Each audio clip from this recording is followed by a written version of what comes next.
ভাইয়া, আরাফাতকে তুমি কয় টাকা পরীক্ষার ফি দিয়েছো? আমি তো আরাফাতকে 800 টাকা পরীক্ষার ফি দিয়েছি। কিন্তু ভাইয়া, পরীক্ষার ফি তো 400 টাকা। তোমার কাছ থেকে সিটারি করে আরাফাত 800 টাকা নিয়েছে। তাহলে এই ব্যাপার। হ্যাঁ ভাইয়া, তুমি ওকে পরীক্ষা নাও।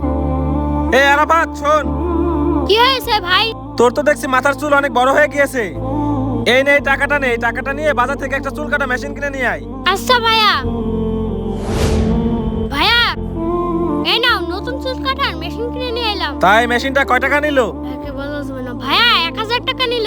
1000 টাকা নিল? এই শোন, এই মেশিনটা কাদের দোকান থেকে কিনেছিস? ভাইয়া, এই চুল কাটার মেশিনটা কাউসাদের দোকান থেকে কিনে নিয়ে আইছি। এই চুল কাটার মেশিনটা আব্বু ওর কাছ থেকে 500 টাকা নিয়েছে। কি? ওই বলছে এই মেশিন তোর কাছ থেকে ওর আব্বা 500 টাকা নিয়েছে, আর তুই আমার কাছে কিসের জন্য 1000 টাকা বললি? ওই! ভাইয়া, এবার বিশ্বাস হলো তো?